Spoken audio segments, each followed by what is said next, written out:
Bitter criticism, regular show with my dogs. We are in the golden hour. We are in the golden hour of the autumn equinox. A good period to watch Autumn Tale. Crazy dogs.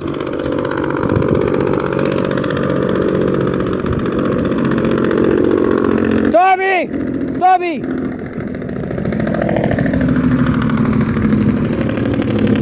Poor Tommy. Tommy! Venga! Poor boy. He's not free. Well, buy me a farm. I need a farm to to release Tommy. It's more beautiful than you are watching. Look, I had an instant idea from Instagram. Nah, not Instagram. Look, you will watch the Zoom now.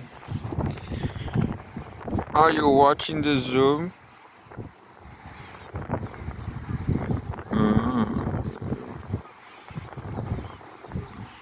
Pretty fly for a Latin guy. Pretty fly for a Latin guy. Nice idea. Yeah, it's so beautiful. Look. That's what you cannot see because of the lens. I didn't smoke. I swear. Well, you cannot see very well because of there's no. But it's very nice actually. Well, I need a lot of things. I need a camera. I mean a good camera. I need a drone, not a war drone, not a wardrobe. I don't need a wardrobe. Well, maybe I need, but I guess women need wardrobes to put the clothes on. I guess I have a wardrobe. Anyway, let's stop talking about women. You know, I saw a nice movie from Chile. It was actually the best movie I ever saw. The best Chilean movie I ever saw. Made me think about myself. But this movie definitely. Unfortunately, there's a lot of very regional lines, not universal, but all in all, this was it is a universal movie. I mean, you can.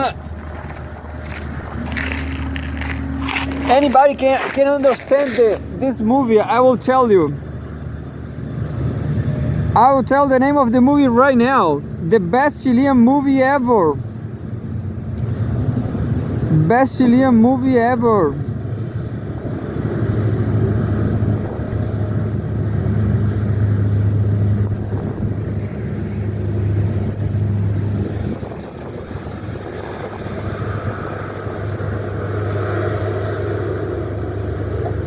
Just 1 second.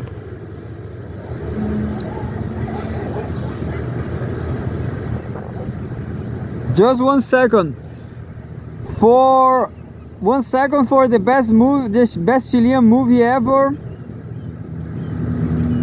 Maybe, well, in my opinion, you know, my opinion, this was the best movie ever.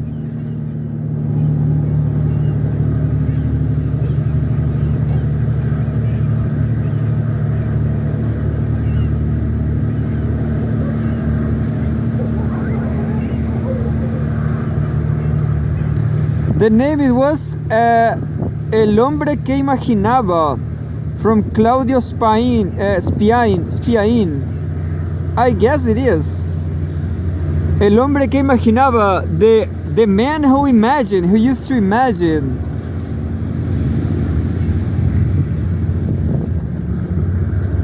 Yeah, definitely, this is the best movie. Tommy, venga. Tommy is not so happy about me because I beat him because he threw the camera yesterday. and he cannot go with the boys over there. So I need money to buy a farm just for Tommy. Well, to protect the other dogs from Tommy, understand? So not much to say. Yeah, I'm going to show you I'm going to show you that's the cover, that's the poster of the best Chilean movie ever. A phenomenal movie, you know. I have this feeling that best master prize from mankind till now. There's a huge concentration of them in the end of the century, in the end of last century. I will tell you, in the end of the last century, there were no internet, no social media, and that's very interesting because things got changed. Things change a lot since social media. Anyway, but nevertheless, movies like Matrix, movies like this one, El Hombre que Imaginaba, The Man That Imagines, that's the best Chilean movie. It's similar to Deconstructing Harris from Woody Allen. It's also similar to another from Uruguayan, Hiroshima, Un Musical Silencioso. Well, it's a pretty good movie, this. But it's similar to Deconstructing Harris for sure. Anyway, Fyodor Lukyanov, this is the biggest challenge facing UN right now. September 24, 2024.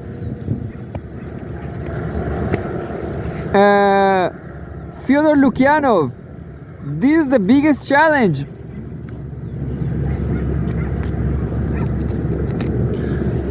This is the biggest challenge facing UN right now. The institution is a product of Western political culture, and that's its problem. By Fyodor Lukyanov, the editor-in-chief of Russia in Global Affairs, chairman of the Presidium of the Council of Foreign Defense Policy, and research director of the Valda International Discussion Club.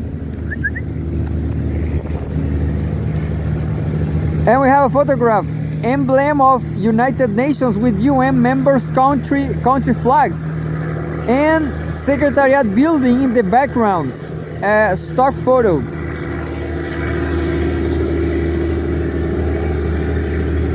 The annual United Nations General Assembly, which brings together world leaders and top officials, has opened in New York.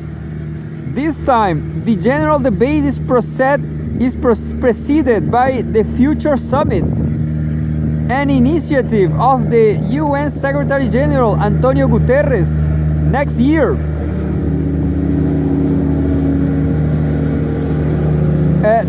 the global body will be 80 years old, and its governing institutions wish to formulate a set of proposals on how it should work to meet a changing world.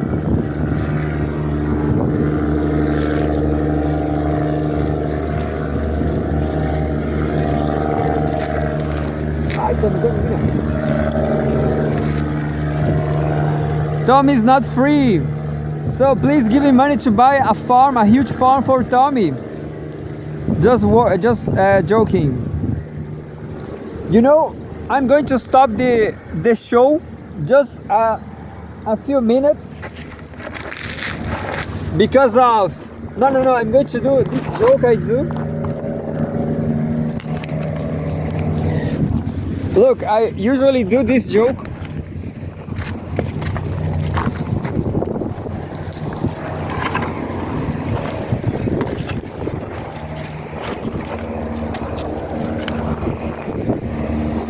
I do this joke, look. You know, when I don't know why, but I made this, I create this joke. I was watching the sunset once, and then I started to say something like, I remember, I don't know why, I remember Greta Thunberg. How you dare? How you dare? You are destroying our planet with internal combustion gas motors. You are destroying our world. What our babies will eat. What our babies will eat. What our babies will dance. Our babies will not be able to dance anymore.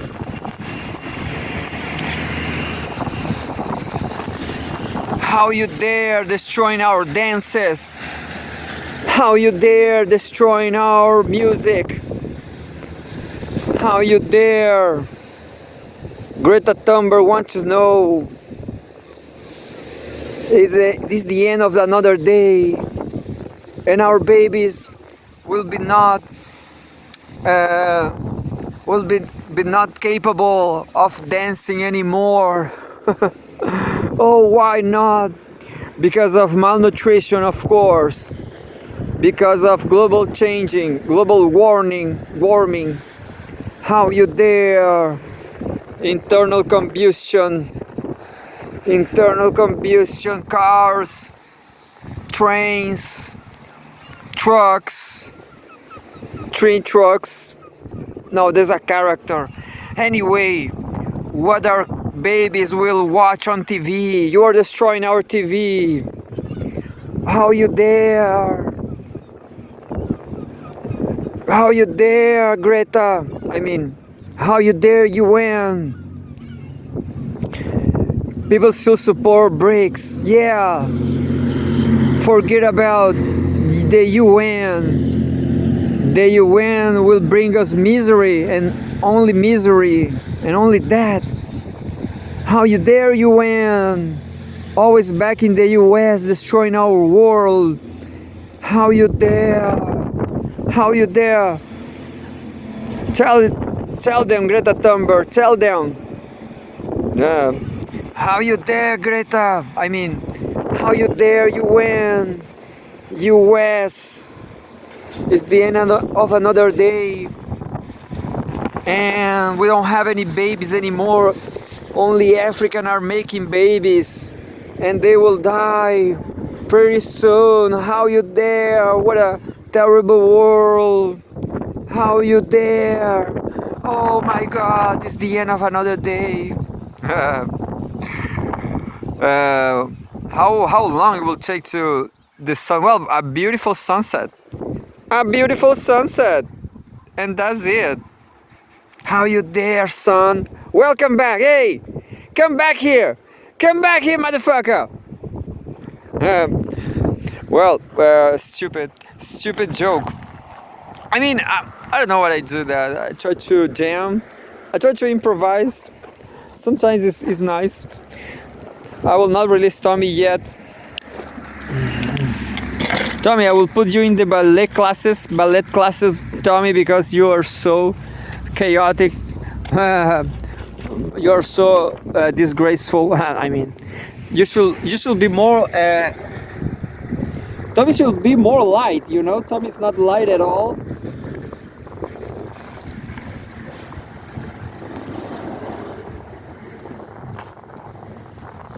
I believe in you, Tommy.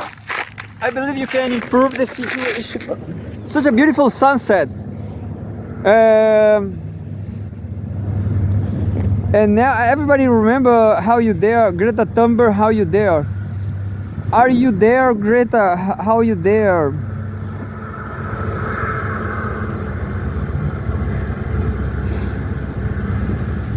I'm just going to show you Greta Thunberg. I hope Greta is not making money with her image. Greta Thunberg, how you dare? How you dare speech?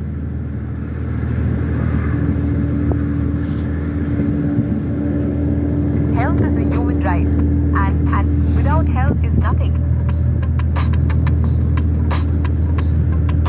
Just 1 second. I shouldn't be up here.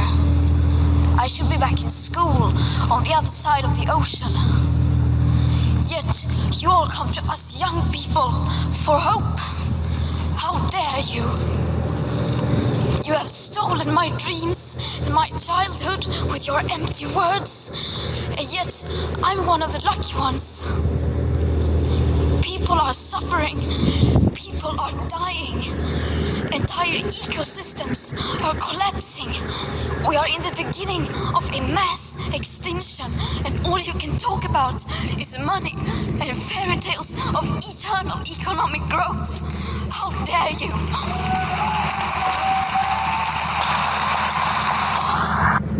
She said it was in an ASEAN. She said ASEAN. Just a second. I shouldn't be up here. I should be back in school on the other side of the ocean. Yet you all come to us young people for hope. How dare you? Young people for hope, not ASEAN. Who knows? You know what's funny? Greta Thunberg never grew up. She's super shorty. So she'll remain young forever, I guess. Now I'm going to read the Fyodor Lukyanov article. Well, Greta Thunberg, after that, she really became a left activist. Actually, really became a revolutionary activist, maybe. Sure, I have no criticism against her. Maybe she's a fake activist also. She's maybe, who knows. But the question is, she was in jail many times. So anyway, September 24, 2024, Fyodor Lukyanov, this is the biggest challenge facing UN right now. How dare you, not how you dare. The institution is a product of Western political culture, and that's its problem. By Fyodor Lukyanov, the editor-in-chief, etc. The annual United Nations General Assembly, which brings together world leaders and top officials, has opened in New York. This time, the general debate is preceded by the Future Summit, and an initiative of the UN Secretary General Antonio Guterres. Next year, the global body will be 80 years old, and its governing institutions wish to formulate a set of proposals on how it should work to meet a changing world. No one has exaggerated expectations.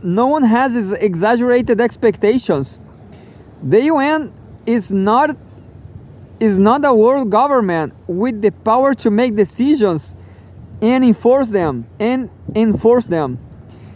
It is rather a barometer of the state of international relations, which means it functions normally when world affairs are relatively organized.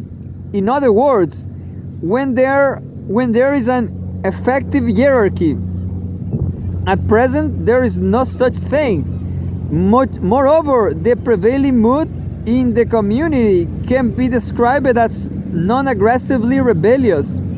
However, while there's no desire for a world revolution except from extremist fringe people who are easily shouted down, there's a growing rejection of the idea of following odd orders. In this context, the documents to be adopted, the Compact for the Future, the the accompanying Global Digital Compact and the Declaration of Future Generations are clearly only frameworks, and they may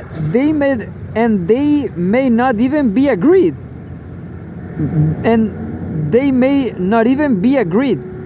Participants in the process are these days particularly sensitive to wording and hypersensitive to perceived attempts to pull the rug out from under some countries.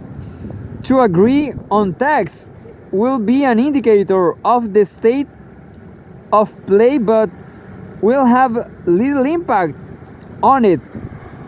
In any case, the question of the future of international institutions will remain on the agenda as a reminder of the transformation of the global system. The concerns of the organization's leadership are understandable.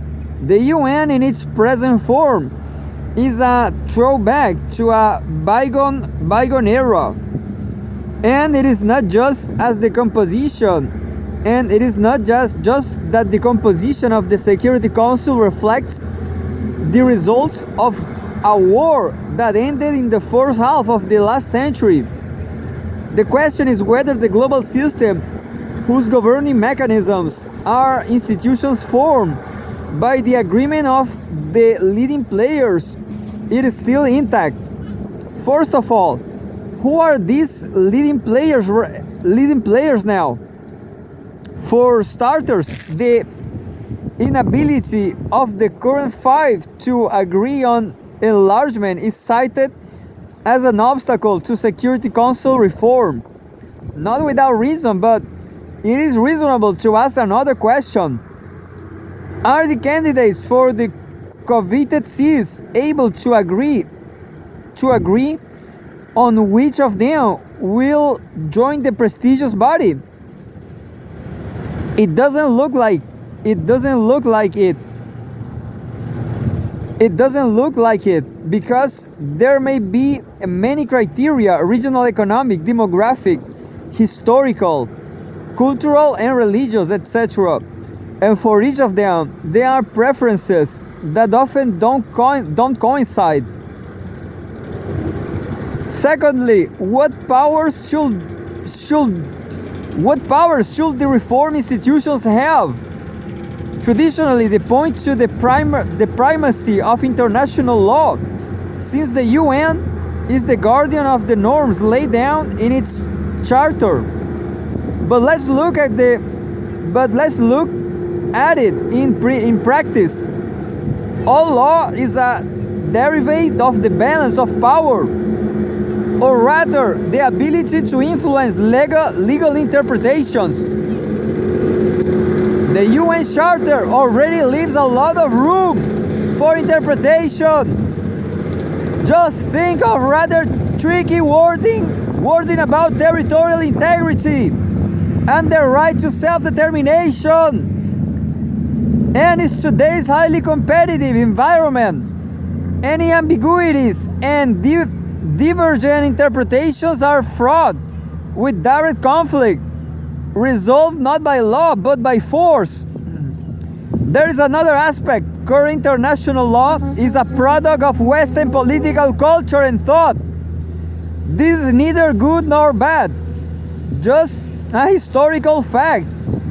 In this case, we are not talking about the so-called, quote, rules-based order that has become an instrument of American hegemony, but about legal norms that are recognized by all. In a world dominated by Western, first European, then transatlantic conceptual approaches, they naturally also determined the legal sphere.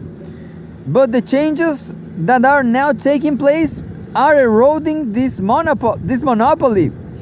It's a natural process as circumstances change, and not the result of anyone's deliberate actions. The continuation of this process irreversibly means the cultural and political diversification of the world. This is also true of legal cultures. which are all different and at least bear the imprint of their own traditions and international norms in a heterogeneous world, should, in theory, not be guided by a single approach, but should harmonize different ones. The multipolar world term is imperfect and does not explain much, but we will use it because it is commonly used. Is an environment that is as unfavorable as possible for regulations. However, this does not mean that we should give up on the UN. The complexity of the world doesn't negate its interconnectedness, and this very interconnectedness affects the nature of competition and makes agreements binding, at least on those issues where there is no escape, and there are many. Perhaps the standing point for a future reform of the UN, which will one day take place, should be the recognition that the most important question is not who are the chiefs here, rose over the composition of the Security Council, etc., but how to build interactions between the many Indians, to borrow a metaphor, who are not part of the historic five. They don't want to obey orders, but they are playing an increasingly prominent role on the world stage and are formulating their own demands. The nature of these demands, in fact, are exactly the very global problems that the UN exists to solve. This article was first published by the newspaper Rossiyskaya Gazeta and was translated and edited by the Russia Today team. Noisy trucks!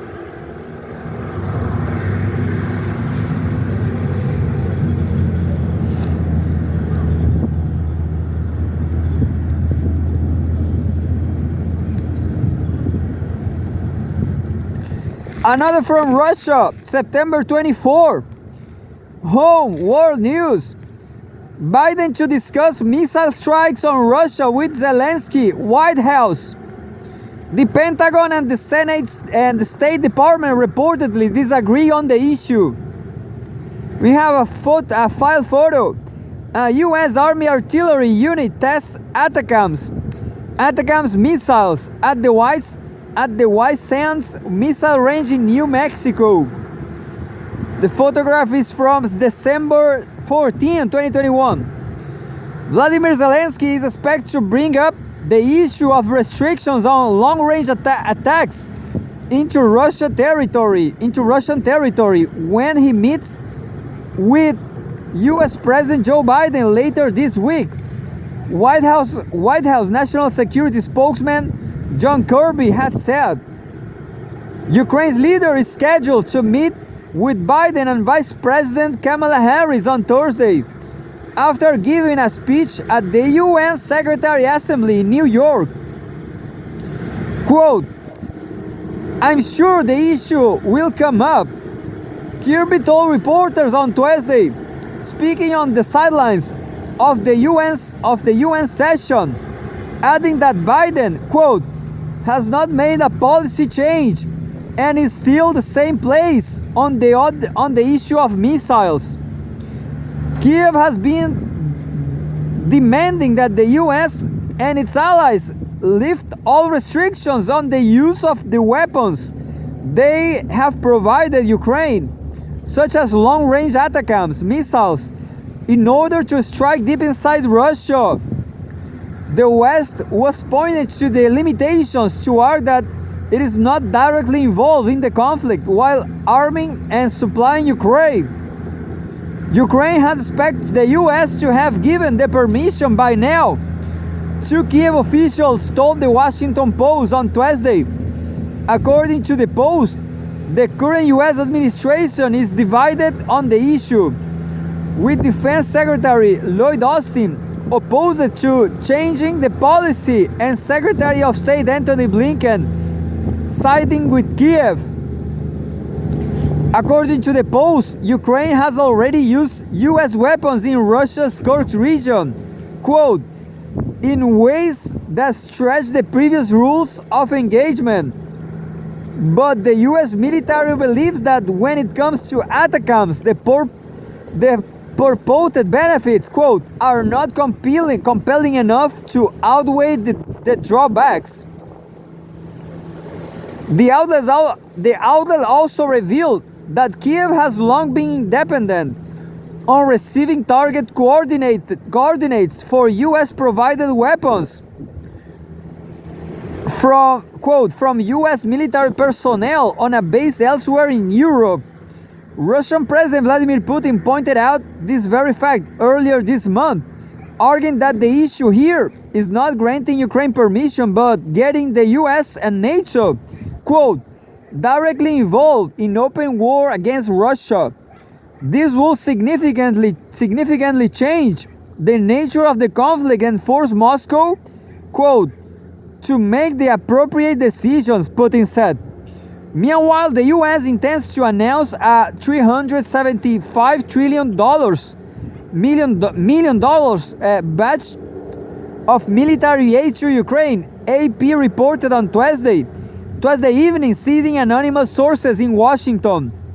The package will include missiles for HIMARS launchers, cluster bombs for Ukrainian fighter jets, armored vehicles, bridging equipment, anti-tank missiles, and other ammunition, which will come out of the US military stockpiles. By the Pentagon's account, the US has provided Ukraine over $56 billion in direct military aid since February 2022.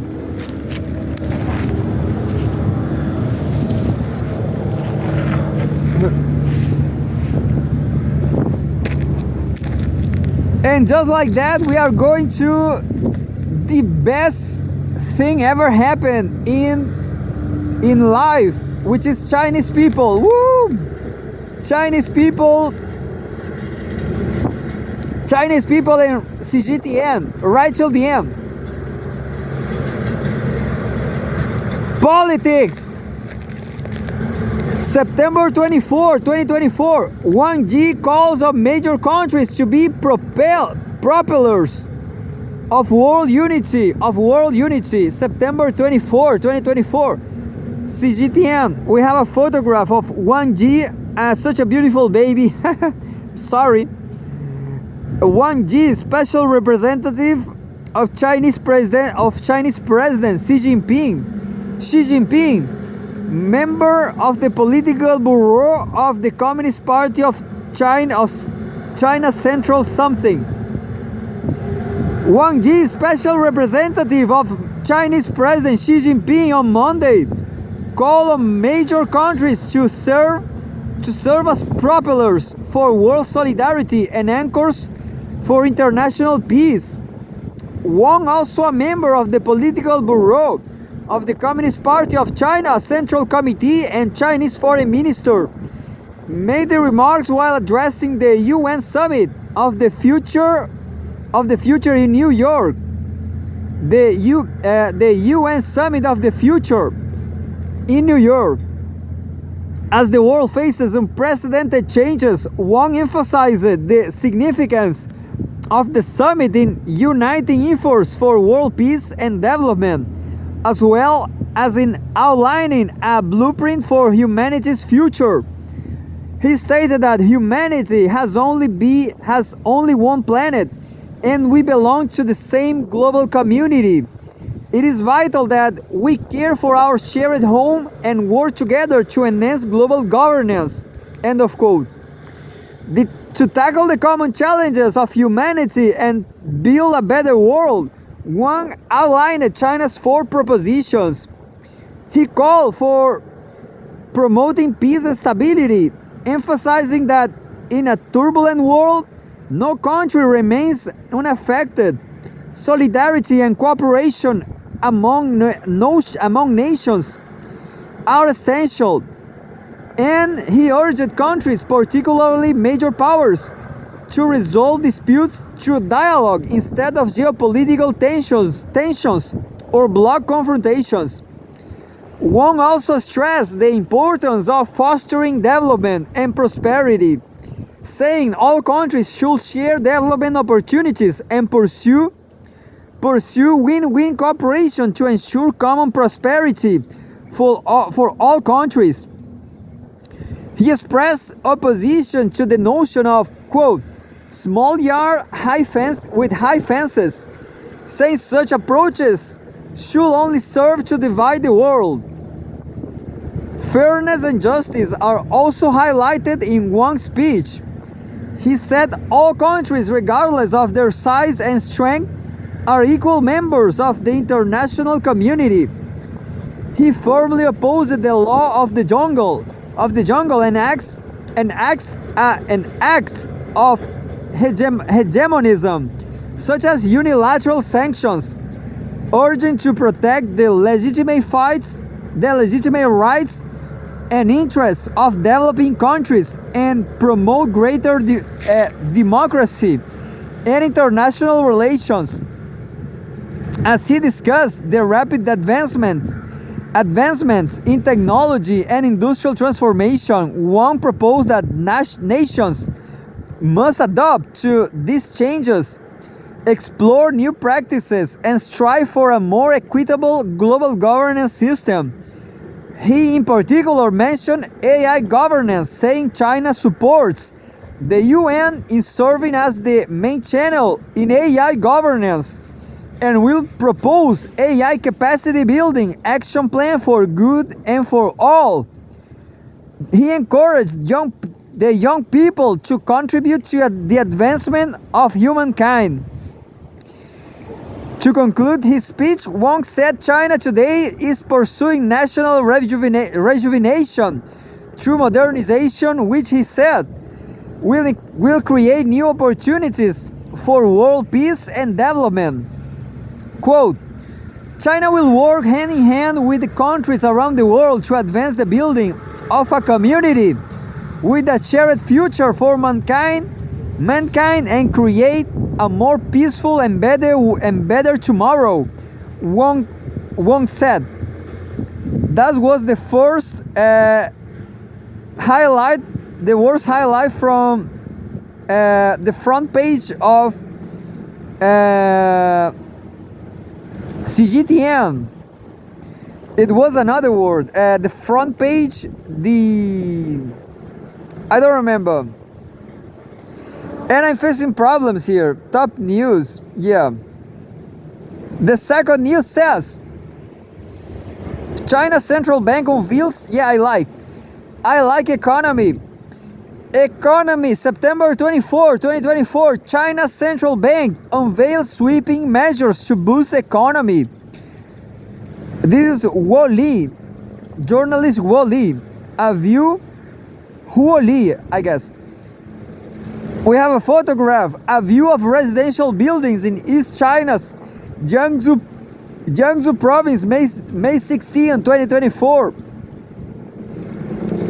China's central bank has introduced a series of major monetary policy adjustments designed to boost economic growth and stabilize the property market. People's Bank of China, PBOC, Governor Pan Gangcheng unveiled a comprehensive package of measures on Tuesday, including internet interest rate cuts and increased liquidity in the market. Economists and home buyers told Cgtn they welcome these moves as possible developments. Subtitle: Measures to support housing sector. To tackle ongoing challenges in China's real estate market, PBOC announced that the minimum down payment for second home mortgages will be lowered from 25% to 15% nationwide. The announcement that PBOC will guide commercial banks to reduce interest rates on existing mortgages to align with levels similar to newly issued loans, has sparked widespread discussions online. The expected average reduction is 50 basis points. This is aimed at providing relief to millions of homeowners and stimulate consumer spending. The central bank expects this policy to benefit 50 million households. On average, the total interest expenditure will be reduced by about 150 billion yuan, 21.3 billion dollars per year. Everyone counts. Wang Xilan, a Beijing resident who purchased his first apartment in December 2020, is breathing a sigh of relief following the recent announcement.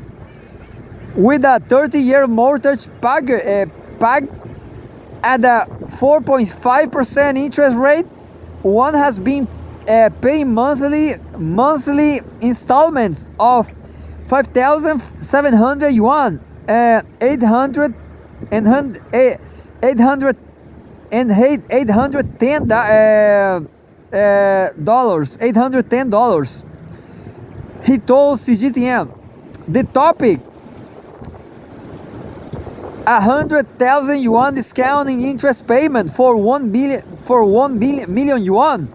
30-year mortgage topped the trending list of Chinese social media, Weibo, and caught Wang's attention on Tuesday morning. Quote: even though the 100,000 yuan savings will not be directly deposited into my bank account, and the monthly reduction might not be that noticeable, it is definitely a welcome change, he said. Quote: if I had not bought an apartment in 2020, I will definitely buy one now. Renting an old apartment just did not feel right, and I felt like I was paying someone else's mortgage, he added. The recent policy adjustments could mean much more for Wang. According to central bank, the average new home loan interest rate has dropped to 3.45% as of the end of the second quarter. This indicates that one could see a 1% reduction in his mortgage rate. LPRs on downward trend. The PBOC has reduced the policy interest rate for the 7-day reserve repurchase operation by 0.2 percentage point to 1.5%. The loan prime rates, LPR, China's benchmark for loan pricing, are set to decline accordingly. Cgtn learned from a bank associate that her bank is confident that LPRs will go down, but is still working out the details of how new developments will affect home buyers. Lu Yan, who also lives in Beijing, told Cgtn she bought her apartment at the end of 2023, and it is expected to be delivered at the end of 2025. She started repayment the mortgage when the roof of her new house was fixed. In accordance to government guidelines, she used her personal housing Provident Fund loan, a type of housing loan in China that is funded by contributions from employers and employees, that has typically lower interest rates than commercial mortgages. Quote, luckily, I caught the wave of the central bank's interest rate cut, said Luo. In May this year, the PBOC decided to lower the interest rate for personal housing provident fund loans by 0.25 percentage point. The interest rate for first home buyers with a loan term of over 5 years has been lowered to 2.85%.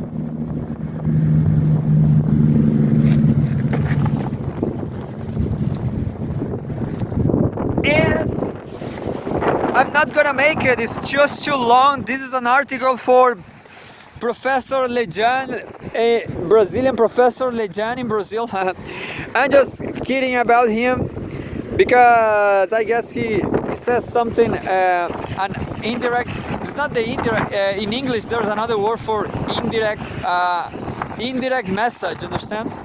He throws some shade on me because, I don't know, I guess because I'm committed to journalism.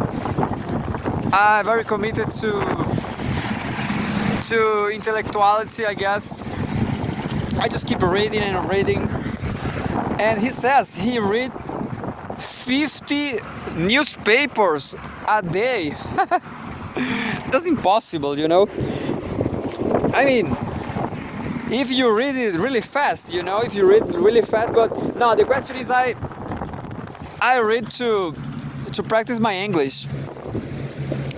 I prefer, yeah, sometimes because I'm a millennial, you know.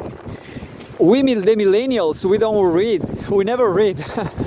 I start reading right now. I mean, 5 years now, you know.